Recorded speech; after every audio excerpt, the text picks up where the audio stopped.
우리가 지난번에 27장 말씀을 살펴보면서 바울이 죄수의 신분으로 로마로 이제 호송되어져 가는 과정에 일어나는 일을 여러분들과 나눴습니다.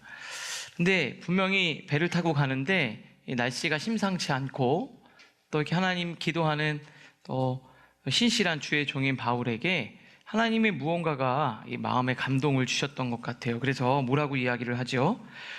27장 9절 10절에 보니까 항해하기가 위태한지라 바울이 그들을 권하여 말하되 여러분이여 내가 보니 이번 항해가 화물과 배에만 아니라 우리 생명에도 많은 타격과 많은 손해를 끼치리라 하되 뭐라고 얘기하죠? 이번 항해는 좀 위험하니까 손해가 막심할 것 같으니 나중에 가자 이렇게 이야기를 합니다. 그런데 이거를 주도하고 이거를 쭉 총책임을 지는 백부장이 11절에 이렇게 행동을 했죠. 같이 읽겠습니다. 시작. 백부장이 선장과 선주의 말을 바울의 말보다 더 믿더라. 바울의 말이 안 들려요. 그렇죠? 왜 안 들렸을까요? 곰곰이 생각해보면 지금 바울은 이 죄수의 신분으로 있습니다. 그러니까 바울이 하나님의 감동이 있고 하나님의 이런 마음이 있고 이렇게 얘기를 해도 들리지 않는 이유는 지금 바울의 처지가 그런 거예요. 아마 그러지 않았을까요? 네가 아무리 예수님을 믿고 주의 종이고 해도 지금 너의 상황에 넌 죄수 아니냐, 네 상태를 보니까 내가 믿음이 안 간다 이렇게 얘기했을 것 같아요. 그런데 참 재밌는 건 뒤에 보면 어느 순간부터 사람들이 바울의 말을 듣기 시작을 합니다.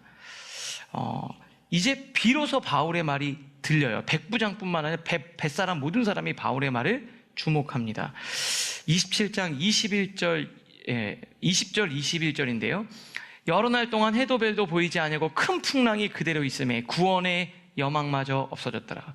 풍랑을 만나니까 21절 잘 보세요. 여러 사람이 오래 먹지 못하였음에 풍랑도 만나고 배도 고프고 힘드니까 자, 바울이 어디 서서 이야기합니까? 가운데 서서 말하되 여러분이여 내 말을 듣고 글에 대해서 떠나지 아니하여 이 타격과 손상을 면하였더라면 좋을 뻔하였느니라 이렇게 얘기합니다. 잘 생각해 보세요. 처음에는 어떻죠? 바울이 이거 아닌 것 같은데 그랬더니 귓전을 안 듣고 넌 저기 구석에 가서 좀 있어 이렇게 얘기를 했는데 지금 어떻게 돼요? 바울이 중앙에 서서 얘기를 하기 시작하는 거예요. 하나님의 말씀이 쫙 구석에서 있었는데 어느 순간 내 마음의 중심에서 들리기 시작을 해요. 사람들이 내가 해볼 수 있는 거 다 해보고 사람을 의지해봤지만 어찌할 수 없는 풍랑을 만나니까 바울의 말을 듣기 시작했는데 이게 바울의 말이 들었다는 게 아니라 바울을 통해 주신 하나님의 음성이 그제서야 들리기 시작했다는 겁니다. 근데요, 이제 바울에게 하나님이 어떤 메시지를 주셨냐? 그래서 바울이 중간에서 무슨 얘기를 하냐? 이게 오늘 본문과 아주 중요한 첫 번째 여러분 나눌 것과 중요한 거기 때문에 그렇습니다. 27장의 뒤에 가니까 이렇게 얘기를 해요. 그러므로 여러분이 안심하라. 지금 엄청 힘든 상황이에요. 지금 가능성이 제로예요. 제로. 내가 볼 때는 이게 먹을 것도 없고 이거 어떻게 되는지 모르겠는 거예요. 가능성이 하나도 없어 보이는데 이렇게 돼요. 나는 내게 말씀하신 그대로 되리라고 하나님을 믿노라. 여러분 안심하십시오. 하나님이 저에게 말씀하신 대로 믿을 거 저는 믿습니다. 하나님을 믿습니다. 이렇게 얘기를 해요. 여러분 어떻게 얘기하실 거예요? 혹시 내가 이렇게 얘기했는데 안 되면 어떡하지? 그래서 말 못하시는 분 계시지 않겠어요? 하나님이 하실 겁니다. 이렇게 얘기한 거예요. 그러면서 이렇게 돼요. 그런즉 우리가 반드시 한 섬에 걸리리라. 반드시 한 섬에 걸릴 겁니다. 이렇게 얘기를 한다는 거예요. 여러분 안 믿으시는 것 같은데요? 자, 옆에 있는 분에게 이렇게 좀 얘기해 주세요. 안심하세요. 오늘 내게 말씀하신 대로 되리라고 저는 믿습니다. 이렇게 얘기해 주시죠. 안심하십시오. 네. 그래서 되겠어요? 네. 더 믿음으로 바울처럼 얘기하셔야죠. 바울처럼. 안심하십시오. 그렇게 되실 줄 믿습니다. 이렇게 얘기하셔. 근데 오늘 이렇게 얘기를 했잖아요. 아마 이 사람들이 들을 때는 그러려는가 보다. 그래서 마음의 위안은 되는가 보다. 이렇게 생각했는지 몰라요. 28장 1절이 이렇게 시작을 합니다. 28장 1절. 우리가 구조된 후에 안즉 그 섬은 멜리데라 하더라. 갑자기 이 표류하는 것 같은 이 상황에서 한 섬에 딱 걸려서 구조가 됐는데, 이 배에 탄 사람 모두가 구조가 됐는데 그 섬이 멜리데라는 섬입니다. 근데 여러분, 제가 이걸 지도에서 생각하고 예전에 말씀을 준비하다가 진짜 소스라치게 놀랐는데, 이 섬의 크기가 어느 정도인 줄 아세요? 길이 29km, 너비 15km 정도 되는 굉장히 작은 섬이에요. 지중해 이 바다의 크기는 동서 4,000km, 남북 1,600km, 바다 면적이 몇이냐? 296만 9천 제곱킬로미터. 그래서 요거를 지중해의 요 섬의 비율로 따지면 0.001456%래요. 예. 이게 어떤 정도인지 아세요? 0.001456%. 여기 화면으로 하면은 제가 점을 한번 찍어봤는데 보이지도 않아요. 진짜 이렇게 눈 좋으신 분들 몇 분 보이시고, 제가 볼 때는 30대 넘은 청년들도 안 보일 정도의 수준이에요. 그런데 거기에 딱 도착한 거예요. 여러분, 이게 되게 중요한 이야기입니다. 잘 보이지도 않고 사람이 맞추기도 어려워요. 얼마 전에 올림픽 했는데 사격 기술 제일 좋은 사람, 금메달 딴 사람이 저게 점 하나 있는 거 정확하게 맞출 수 있을까요? 못 맞춰요. 지금도 기술이 발달했는데 진짜 GPS 뭘 해서 거길 찍어서 간다라는 건 불가능한 거예요. 그런데 하나님이 그 섬에 도달하게 하셨다, 이 말입니다. 지중해에 그냥 점 하나 찍은 것 같은 그 섬, 그것밖에 없는데 하나님이 그곳으로 인도하셔서 정확하게 거기에 딱 떨어진 거예요. 제로에 가까운 일을 하나님 행하신 거예요. 왜요? 우리 하나님은 전능하신 하나님이기 때문에 그렇습니다. 우리가 이런 얘기를 하면은, 목사님 무슨 뚱딴지 같은 소리입니까? 이런 얘기도 하고, 이게 지금 마음에 안 와닿잖아요. 그리고 하나님이 살아계심에 대해서는 이런 일들을 이야기하면 그게 어떻게 가능한 겁니까? 그냥 어쩌다 됐겠지, 이렇게 얘기를 하시겠죠. 그런데 하나님은 가능하세요. 창세기 1장 1절에 태초에 하나님이 천지를 창조하시니라, 이렇게 말씀하셨어요. 여러분, 이거로 다 끝난 거예요. 하나님이 이 세상을 만드셨다고요. 하나님이 이 세상을 만드셨고 우리는 피조물입니다. 그런데 우리가, 목사님 그게 말이 됩니까? 이게 논리적으로 말이 됩니까? 어디서 뚱딴지 같은 얘기를 하고 있습니까? 라고 아무리 얘기를 해도 성경은 이미 그걸 얘기해 주는 거예요. 하나님이 작가고 우리는 작품이에요. 여기 계신 모든 분들이 시간과 공간을 초월한 영원하신 하나님, 어떻게 제로에 가까운 확률도 이루시는 그 하나님을 우리 라이프처치 안에 있는 모든 성도님들은 다 믿으실 수 있기를 주님의 이름으로 축복합니다. 그게 바로 우리의 하나님이에요. 여러분, 이거 안 믿으면 이 성경에 있는 그 어떤 이야기도 받아들이기 어렵습니다. 어떻게 설명을 해줄 수 있겠어요? 그냥 하나님이 보여주시는 흔적을 통해 우리는 조금씩 알 수 있을 뿐이죠. 그래서 이 하나님이 믿어지고 그 하나님을 내가 받아들일 수 있다는 건 어찌 보면 하나님의 은혜가 아니고는 일어날 수 있는 일이 아니에요. 그 하나님이 믿어지고 깨달아지고 받아지는 은혜가 있기를 주님의 이름으로 축복합니다. 그래서 정말 이렇게 말도 안 되는 확률 가운데 멜리데 섬에 도착을 하게 된 거예요. 두 번째, 이와 같이 로마로 가니라. 근데 그 섬에서요, 한 3개월 동안 머무르면서 겨울을 보내면서 하나님이 복음을 증거하는, 그 원주민들에게 복음을 증거하는 기회를 주셨어요. 그리고 나서 로마로 출발을 합니다. 우리는 이와 같이 로마로 가니라. 15절 같이 읽겠습니다. 시작. 그곳 형제들이 우리 소식을 듣고 아피오 강장과 트레이스 타베르네까지 맞으러 오니 바울이 그들을 보고 하나님께 감사하고 담대한 마음을 얻으니라. 딱 갔더니요, 바울을 맞으러 많은 사람들이 모여들었습니다. 이 바울이 고린도에 있을 때 브리스길라 아굴라를 만나죠. 아마 그 브리스길라 아굴라가 로마에 자생적으로 성도들이 모여서 교회가 생겼다는 얘기를 듣고 거기를 되게 가고 싶어 했어요. 그래서 로마 교회 성도들에게 쓴 편지에 보면은 몇 번이나 시도했는데 그게 안 됐다라고 나옵니다. 내가 로마를 가려고 했는데 길이 열리지 않았다. 로마서 1장 13절에 보니까 형제들아 내가 여러 번 너희에게 가고자 한 것을 너희가 모르기를 원하지 아니하노니 내가 정말 가려고 했는데 안 돼서 못 갔다. 지금까지 길이 막혔도다. 그렇게 애를 쓰는데 안 됐다라는 거예요. 가고 싶어서 가게 해달라고, 하나님 길을 열어달라고 그렇게 시도했는데 그때는 안 된 거예요. 그런데 하나님의 때가 다 있습니다, 여러분. 하나님의 때가 다 있습니다. 그렇게 막 노력하려고 할 때는 잘 안 됐는데 지금 하나님이 이와 같이 로마로 인도하고 계시는 거예요. 여러분, 지금은 아니더라도 가야 할 곳이면 하나님이 가게 만드십니다. 지금은 아니지만 만나야 할 사람 하나님 만나게 하시고요. 지금은 아니지만 해결될 일은 하나님이 해결시켜 주십니다. 여러분 그걸 아셔야 돼요. 지금 아무리 해도 이게 해결이 안 되는 일이 있고 어떤 관계가 있고 어떤 일이 있는데 그게 하나님이 하나님의 때에 분명히 풀어야 될 일이라면 풀게 하시고 만나야 될 사람은 만나게 하시고 가야 할 곳은 가게 하나님이 만들어 주셔요.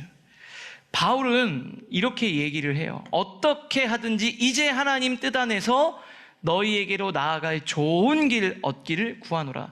내가 막 시도했는데 안 됐다. 근데 하나님 뜻 안에서 하나님 뜻이면 자기가 거길 가게 해주세요. 하나님의 뜻이면 가는 거고 하나님의 뜻이 아니면 내가 가고 싶어도 못 가는 거잖아요. 그렇게 기도를 드린 겁니다. 그런데 지금 하나님 어떤 신분으로 가게 하죠? 죄수의 신분으로 가게 합니다. 죄수의 신분. 좋은 때 가게 해달라고 기도했는데 처음에 저는 이게 죄수의 신분으로 가는 게 이게 정말 뭐가 좋은 건가? 차라리 그 전에 가면 더 좋지 않았을까? 근데 생각을 해봤는데요. 진짜 좋은 때 하나님이 보내신 거라고 생각이 듭니다. 우리가 인간적인 생각으로 하면 지금 죄수의 신분으로 로마로 호송되어져 가잖아요. 근데 여러분, 이게 엄청난 일이에요. 그 당시에 아마 그 예루살렘이나 고린도나 이런 데 있을 때 로마로 가려고 하면 어때요? 여러분 생각해 보세요. 위험하잖아요. 그런데 지금 그 어느 때보다 안전해요. 군인이 바울을 지켜주고 있는 거예요. 여러분 여행 가다가 강도도 만나고, 그죠? 해외여행 가면 배낭여행 다니면 여러분 어때요? 얼마나 무서워요, 그잖아요? 그렇지 않습니까? 여행을 다니고 이렇게 장거리로 걸어서 이렇게 여행을 다니면 강도 만나기도 해, 도둑 만나기도 해, 아프기도 해. 그런데 안전하죠. 왜요? 군인들이 지켜서 가는 거잖아요. 그리고 돈이 얼마나 들까요, 여러분? 배낭여행 가고 경비도 안 들고, 그죠? 돈도 안 들고 경비도 안 들고, 그리고 위험하지도 않고 가장 안전하게 하나님이 어디로 인도하고 계시는 거예요? 로마로 인도하고 계신. 제가 생각해보니까 나라에서 월급 받는 경호원 붙여주셔서, 그죠? 안전하게 경비도 그냥 다 공짜로 하나님이 로마로 인도하고 계시는. 여러분들도 분명히 어딘가에 대한 기도 제목이 다 있으실 것 같아요. 그렇게 구해도 거기까지 도달하지 않고 길이 안 열리는데 오늘 하나님께 기도하시, 하나님 뜻 안에서 좋은 길을 열어주십시오. 예상치 못한 그때 하나님의 때 여러분들의 로마로 하나님이 인도하실 겁니다. 지금 바울에게 그렇게 인도하고 바울은 그렇게 고백하고 이렇게 로마로 가게 됐다는 거죠. 그렇게 가고 싶었던 로마를 하나님이 정말 기이한 놀라운 방식으로 인도하고 계심을 우리는 보게 됩니다. 이게 하나님의 일하심이에요. 여러분들은 어떠세요? 여러분의 삶에서 각자의 기도 제목이 다 있죠. 그런데 하나님이 여러분들을 어떻게 인도하실지 우리는 전혀 그 누구도 알 수 없습니다. 하나님이 여러분들을 로마로 인도하고 계십니다. 마지막 세 번째, 담대하게 거침없이입니다. 바울이 로마에 딱 도착을 했는데, 바울은 이제 죄수의 신분으로 자기가 가이사에게 재판을 받겠다 이렇게 얘기를 했잖아요. 근데 아마 바울이 나름대로 이렇게 좀 유명한 사람이었을 것 같아요. 근데 이제 그 기간, 재판을 받는 기간이 있죠. 간다고 바로 되는 건 아니잖아요. 우리도 이제 재판 소송이 벌어지면 꽤 시간이 길잖아요. 그래서 그 2년 동안을 이제 감옥에서 지내게 되는데, 어떤 형태로 지냈는지 한번 볼게요. 우리가 로마에 들어가니 바울에게는 자기를 지키는 한 군인과 함께 따로 있게 하더라. 근데 아마 누가랑 팀들이 같이 갔겠죠. 근데 바울은 이 군인의 지키고 있는 가운데 따로 지냈어요. 어떤 형태냐면 가택연금 상태로 잡혀 있는 거죠. 근데 그냥 좀 자유로운 상태인 거예요. 어떤 집에서 지내는 거죠. 그래서 나가지는 못하지만 들어오는 사람을 만날 수는 있는 거예요. 그래서 23절 이렇게 돼 있습니다. 같이 읽겠습니다. 시작. 그들이 날짜를 정하고 그가 유숙하는 집에 많이 오니 바울이 아침부터 저녁까지 강론하여 하나님 나라를 증언하고 모세의 율법과 선지자의 말을 가지고 예수에 대하여 권하더라. 한 2년 동안 기다리면서 한 2년을 머물렀는데, 그때 드나드는 사람들에게, 바울을 찾아오는 사람들에게 아침부터 저녁까지 말씀을 증거하고 하나님 나라를 증언하고 예수 그리스도를 전했습니다. 갇혀있는 상태인데 하나님이 복음을 증거하게 하셨어요. 이때 쓴 성경이 에베소서, 빌립보서, 골로새서, 빌레몬서예요. 바울이 갇혀 있었지만 복음은 절대로 갇혀 있고 정체되지 않습니다. 그 2년 동안에 하나님이 바울을 엄청나게 쓰셨어요. 여러분이 뭔가 갇혀 있고 아무것도 못하는 것 같지만 하나님이 여러분들을 통해서 어떤 일을 행하실지 여러분 기대하십시오. 내가 뭔가를 해야 되는데 하나님이 나를 못하게 막으셨어요. 그런데 여러분, 바울에게 2년이란 시간 동안 무슨 생각했을까요? 내가 그렇게 복음을 증거하려고 여기 왔는데 내가 할 수 있는 게 없어요. 근데 하나님이 역사하심을 보면서 바울이 이걸 깨달았을 것 같습니다. 내가 묶여 있어도 하나님은 일하시는구나. 내가 갇혀 있어도 하나님의 능력은 놀랍도록 전파되는구나. 내가 뭔가를 해야지만 복음이 증거되는 게 아니라 나는 이곳에 갇혀 있지만 하나님의 역사는 계속해서 이어지는구나. 수많은 사람들이 바울을 만나러 오는 거예요. 하나님 나라, 사도행전 처음에 기억나세요? 하나님 나라, 하나님이 우리의 왕이십니다. 그 이야기를 증거하기 시작한 거예요. 그러면서 이 사도행전, 저희가 쭉 오늘 마지막 28장인데요 사도행전 마지막을 이렇게 마무리를 쳐요. 문학적으로 사도행전이 굉장히 멋지게 끝납니다. 표현이. 우리 30절, 31절 같이 읽겠습니다. 시작.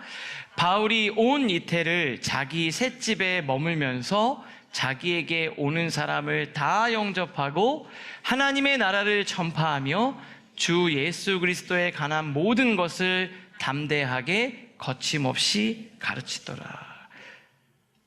어떻게 끝나요? 뭔가 약간 문학적으로 계속 뭔가 탁 이어지는 것처럼 뭔가 힘있게 다 끝나면서 쭉 꺼지는 게 아니라 새롭게 뭔가 이어지는 것처럼 마지막이 끝나잖아요. 헬라어 원문으로 보면은 더 멋있습니다. 모든 것을 가르치더라. 담대하게 거침없이, 이렇게 표현이 훨씬 더 멋있게 끝나요. 저는 오랫동안 사도행전 올 한 해 동안 하면서 바울의 인생을 생각하면서 참 많은 생각을 전 하게 됐어요. 바울 어땠을까?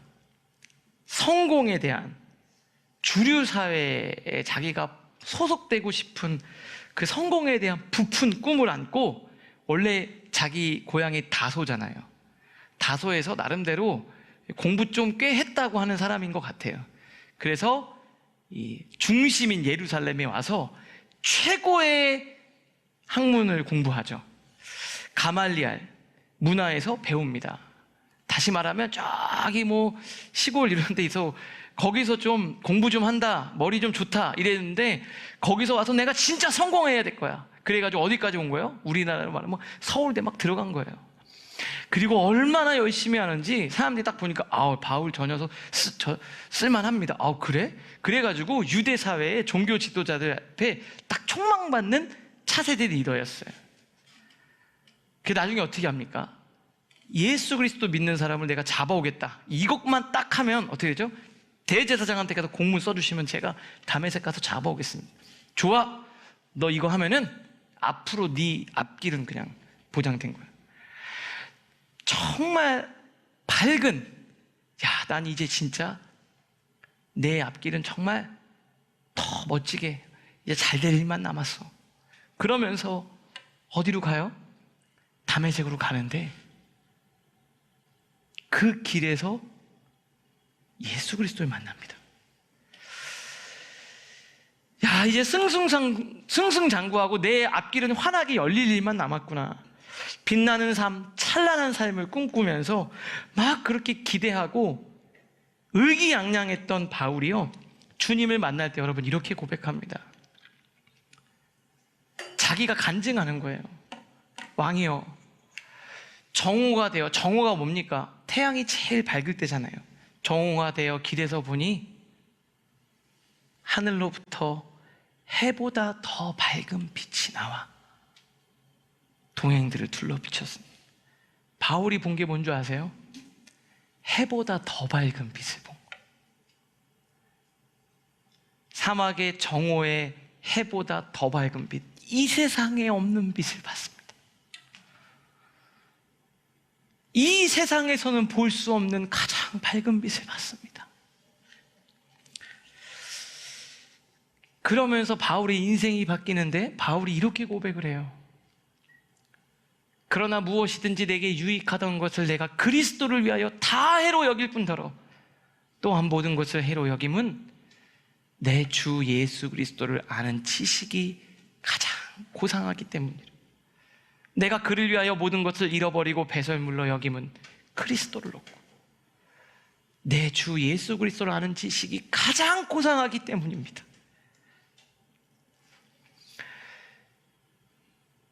정말 제일 빛난 인생이 바로 예수 그리스도, 그분을 위해 사는 인생이 가장 빛난 인생임을 그가 깨달은 거예요. 사람들이 바울 죽이려고 해요. 근데 아무런 상관이 없었어요. 그렇게까지 그때는 막 돈 벌고 성공하고 싶고 다른 사람들에게 막 인정받고 싶었는데, 그렇게 빛난 인생을 살고 싶었는데 그거보다 더 멋진 예수님을 만나니까 그게 아무것도 아닌 것처럼 느껴졌다는. 그래서 예수님을 너무 사랑해서, 그 예수 그리스도가 너무 좋아서 그분을 전하지 않고는 살 수 없는 인생이 됐어요. 예수님을 만나고 나니까 그렇게 됐다, 이 말입니다. 여러분, 마지막에 담대하게 거침없이, 여러분 누가 담대하고 누가 거침없는 인생을 살까요? 여러분, 되게 중요해요. 바울이 어떻게 이렇게 거침없는 인생을 살았을까요? 여러분은 왜 이렇게 불안하세요? 여러분 막 조금 갖고 있는 재산 있지만 그거 없어질까 봐 불안하고, 나 그래도 좀 되는데 너 왜 이렇게 불안하게 사세요? 나를 증명하는 인생을 살고 싶어서 불안한 것지도 몰라요. 바울은 나 이런 사람이라고 보여주고 싶은 삶이 아니라 우리 예수님 이런 분이에요. 예수님을 증거하는 삶을 살았기 때문에, 목표가 내가 잘 되는 게 아니라 예수님을 증거하는 게 되니까 그때서부터 두렵지가 않은 거예요. 바울이 해보다 더 밝은 빛 대신 예수님을 만났듯이 해보다 더 밝은 빛 대신 예수 그리스도 오늘 여러분 경험하시고 그분을 증거하면서 사는 정말 놀랍고 멋진 라이프처치 성도님들 모두가 되실 수 있기를 간절히 기도합니다.